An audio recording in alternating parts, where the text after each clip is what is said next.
அண்மைச் செய்தி. காந்தி மண்டபத்தில் ஆளுநர் மரியாதை செலுத்தி வருகிறார். 79வது சுதந்திர தினத்தையொட்டி காந்தி மண்டபத்தில் ஆளுநர் ஆர்.என். ரவி மரியாதை செலுத்தி வருகிறார். தேச தலைவர்கள் போன்று வேடமணிந்துள்ள குழந்தைகளோடு ஆளுநர் ஆர்.என். ரவி புகைப்படம் எடுத்துக் கொண்டார்.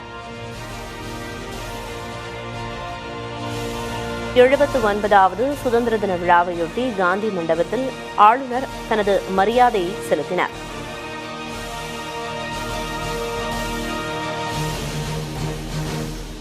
நாட்டின் 79வது சுதந்திர தினத்தையொட்டி சென்னை கிண்டியில் உள்ள காந்தி மண்டபத்தில் தமிழ்நாடு ஆளுநர் ஆர்.என். ரவி பங்கேற்கும் சுதந்திர தின விழா நடைபெற்று வருகிறது. அதில் காந்தி மண்டபத்திற்கு சென்று ஆளுநர் தனது மரியாதையை செலுத்தினார். மகாத்மா காந்தி உருவச்சிலைக்கு மலர் தூவி மரியாதை செலுத்தினார்.